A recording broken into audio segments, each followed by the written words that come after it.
Liver loaders.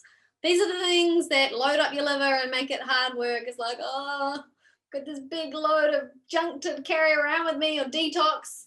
This is what I mean by liver loaders, okay? So we've got heavy metals. I've talked to you about that already, but I just thought I'd throw that on the side there. Chemicals, heavy metals, all the toxins of the world affect the liver, because the liver's job is to detox them out. So we know that already.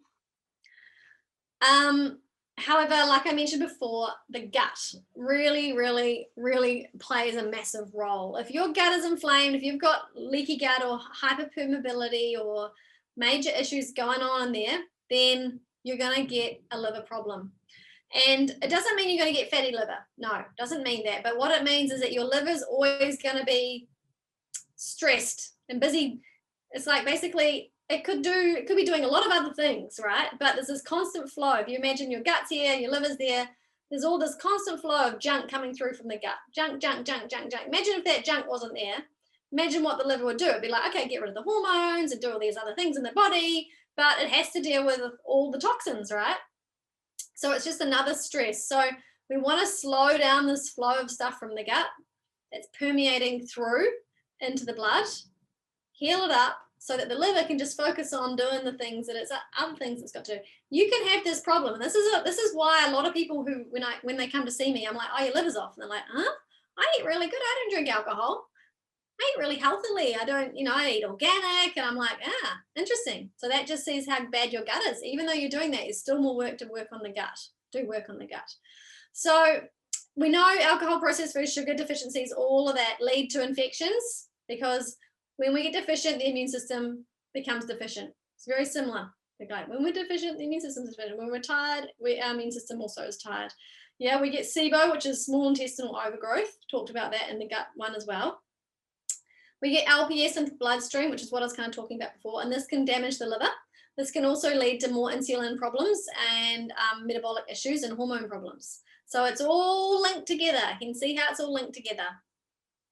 Environmental pollutants, again, I've already talked about this, but these are some of the ones. These all interfere with hormone health, like your iodine and that sort of thing. All of these, not only do they affect your thyroid health, but they also affect all your hormones in the body, because these act as chemical, what they call hormone disruptors. So they act as hormones in the body. It's now time to activate the liver, get into it. So get into the detoxy kind of side of things. So detox to activate the liver. So first things first, you got to do, start looking after your liver, off all the processed foods and bad fats. I hope that by now you understand why it's so important to eat a healthy, clean diet. Yeah, we want to prevent sickness. We want to get well. Yeah, and once we're well, we want to stay well. So that means we have to stay eating healthy, being healthy, doing healthy things. If we go back to our old systems, our old processes, our old junk food binges and alcohol and all that sort of stuff, then our problems guaranteed will come back straight up, because that's what's caused them. Yeah. So when it comes to gallstones, there's a few nutrients that you can take to help with these. Taurine, methionine, these are amino acids that have a sulfur component, and they help with liver health and also preventing gallstone formation. Selenium B6, also really, really important for liver health. B6, again, for keeping the bile salts suspended and not clumped together.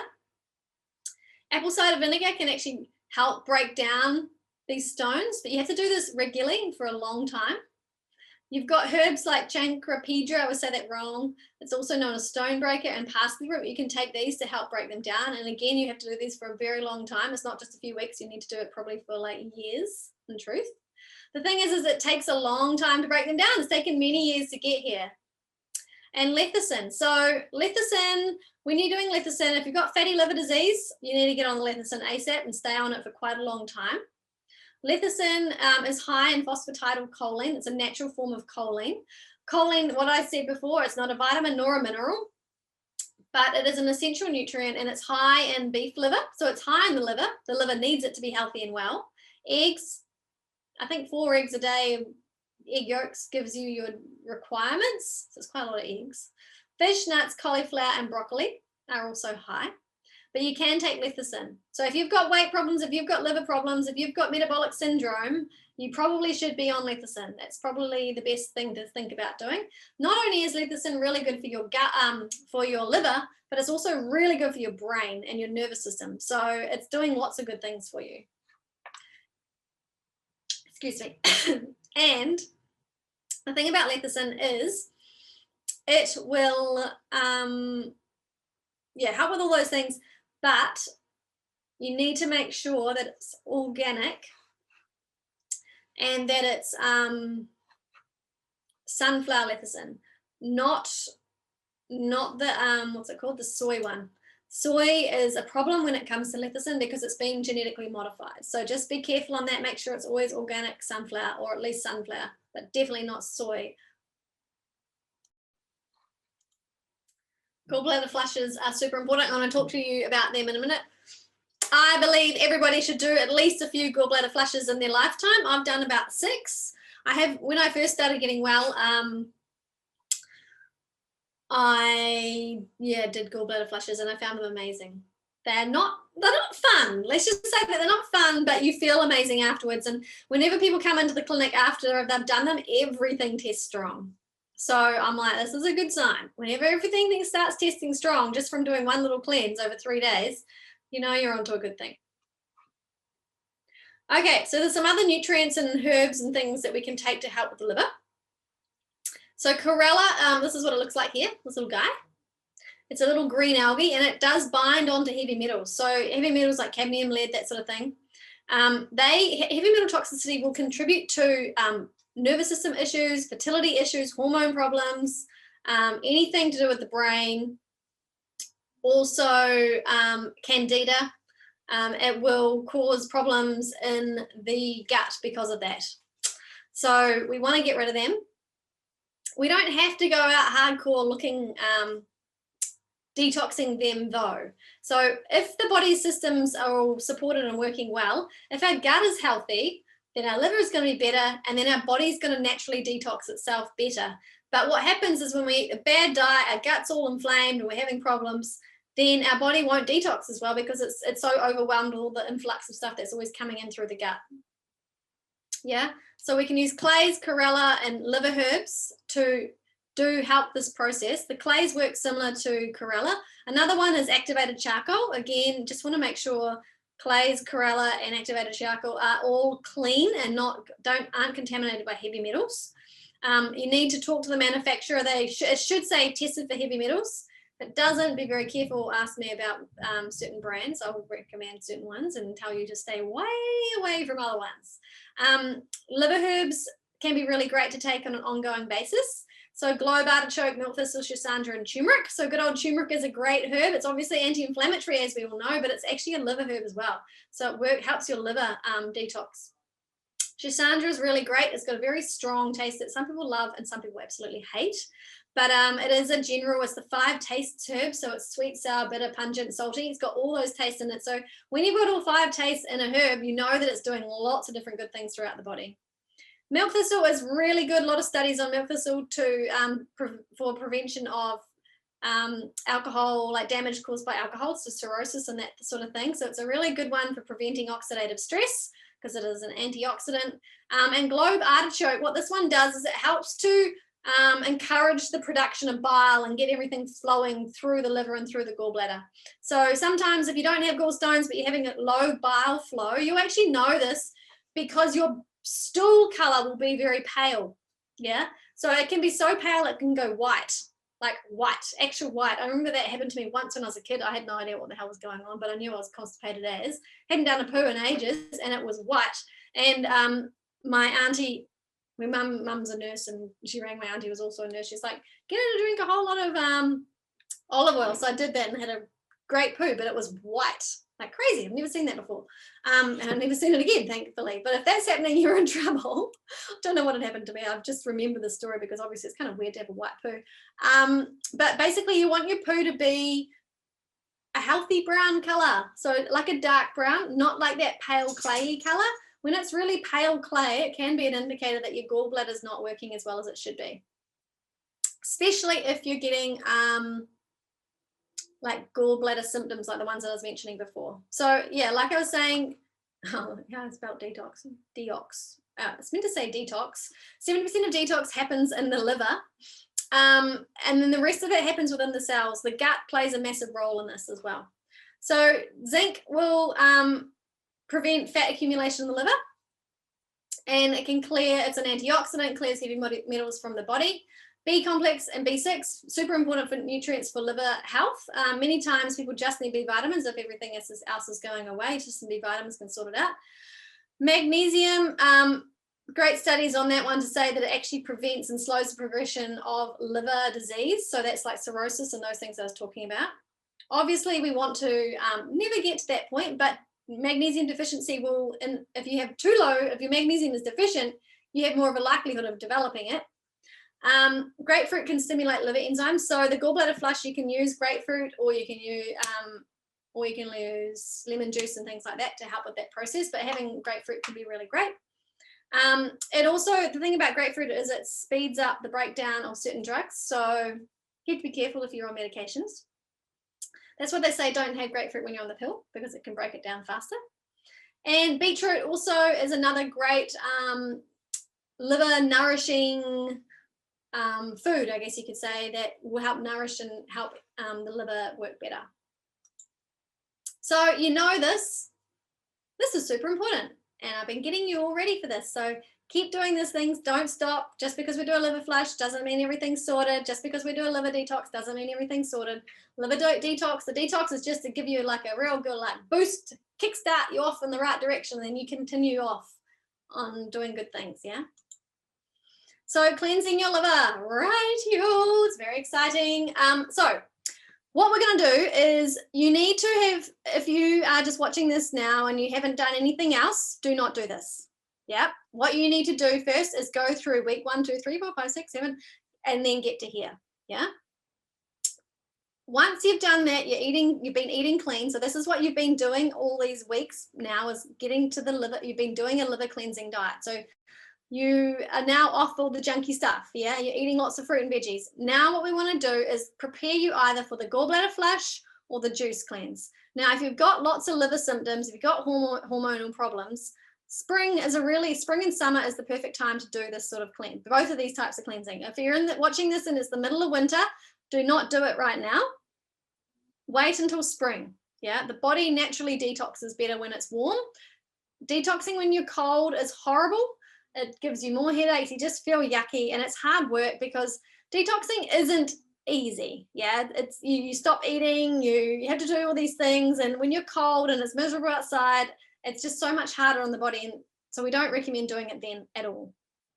So wait until spring or summer, and we want you to, depending on which one it is, if you have blood sugar problems, do not do the 3-day juice cleanse. If you are like diabetic or have any of those major blood sugar problems, then if you want to look at doing the juice cleanse, you need to get the continuous glucose monitor, which is in the instructions that are all part of PDF after this, watching this, yeah? Many cases, you're better not to do that and follow the instructions, which is more about eating a clean diet for a longer period of time and having some juice but much lower sugars in there. Gallbladder flush is great for most people. People with gallstones, I get people to do it all the time. If you're having regular attacks, still can do them. Just do it with a bit more guidance from me. And what you want to do is make sure you have the herbs for a few weeks beforehand. So if you're working with me, you've had your first consult, we'll talk about this. If you haven't yet and you're like, well, I want to do one of these, you feel like you want to, then message me and we can organize some herbs to be sent to you. And then you make sure that you're eating a clean diet. So you're being good, you're eating clean, you're not like eating all the junky stuff. So do that for a couple of weeks and then you can do the gallbladder flush. So the gallbladder flush is simply, you need a few ingredients. You need malic acid and really good quality Epsom salts. So this is food grade. This is not veterinary grade. Most of the Epsom salts that come in like your foot bath or your bath soaps are not good quality, and you shouldn't actually be bathing in them, bathing in them, because they actually can, a lot of them are contaminated with chemicals and heavy metals. So you want to always look for food grade, because that means you can eat them. So that means that they're not toxic. Quality Epsom salts. And you need grapefruits and lemons, olive oil, Epsom salts, chlorella. This is all written down for you. I'm just going to explain it for you. And about 3 days. Yeah. These 3 days, it doesn't mean you have to stop eating. It doesn't mean you don't have to stop working. You can still work, but I recommend you do it over a weekend if possible, because, yeah, the second day of it, you're not going to want to go to work the second day. So here we go. Say, for example, you work a normal 9 to 5 job. This is what I'd recommend you do. Thursday, you eat just vegetables. This is all written down, so don't worry. Just listen to it and you can read it properly. Just vegetables, no fat. This is the most important fat part, is no fat, because the idea is we store up all the bile in the gallbladder, and we don't want to stimulate the release of it, because what happens is when we store it up, it's all built up, and then we have the olive oil, which is the fat. It triggers a massive release, like a flood out of the liver and the gallbladder. And this is what the flush is, yeah? So vegetables, absolutely no fat. There's better instructions in there, like you can have lemon juice and just mashed veggies pretty much for a day. The second day, actually that's not Thursday, that's Friday. Yeah, second day, Friday. So Thursday, Friday, you just eat apples. I know, fun, right? Green apples are best because they're highest in malic acid. And then at 3 o'clock, you then start drinking the Epsom salts. You do that a couple of times. You flush out the gut. Basically, you want to give yourself diarrhea. And then at 10 o'clock, you take the olive oil. And from there, you really start basically pooing liquid.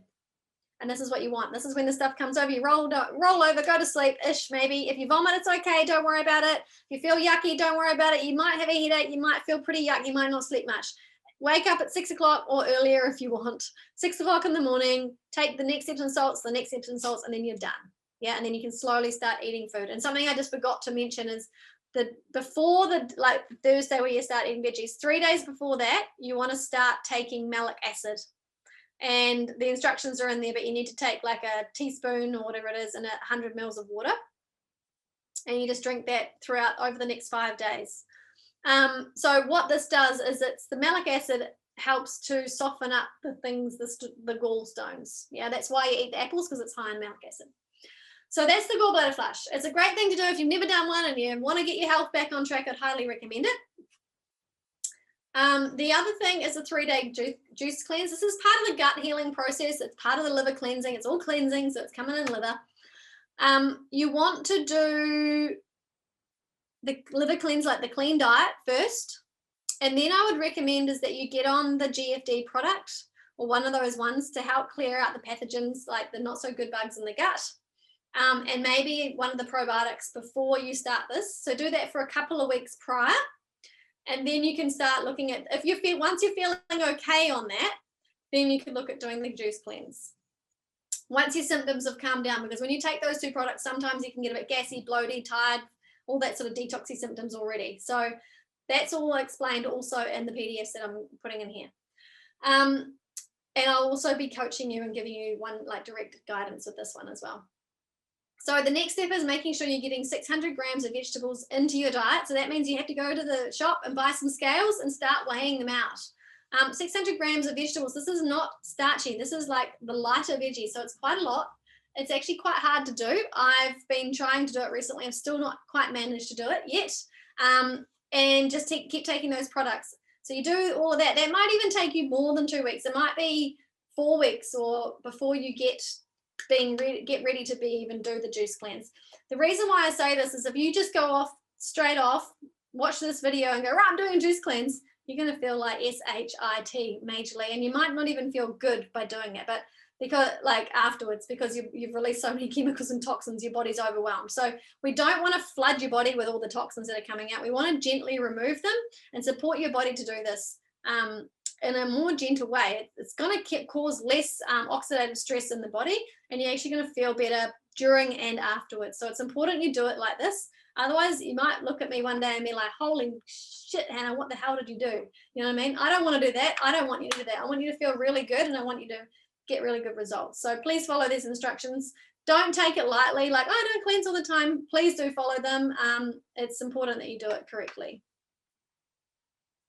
Okay, so that is it. We've got liver cleansing diet. Get ready for it and prepare for the flush and juice cleanse. That's pretty much all we're doing for this week, which is actually quite a lot in its own right, because it's all about what you're eating and sticking in your mouth. Obviously, you want to still keep noticing what you're feeling, because whenever you do a cleanse, a lot of emotion will come up. It's guaranteed, because you're doing something different for the first time. You've got less food. All your SHIT is going to start coming up. So get a journal, write it down, meditate, do all that sort of stuff. Make sure you're in a supportive environment as well. For me, the juice cleanse, they say you can do it like over like one day at work, but to be honest, for me, I would take a 3-day weekend for that one. Just see how you go. Like, you might be able to do the first 2 days and be like, right, because those first 2 days are probably the hardest. The third day, you're probably a little bit used to it by then, and you might be able to go to work. But I would probably, if you've never done one before, make it a long weekend and do a detox weekend.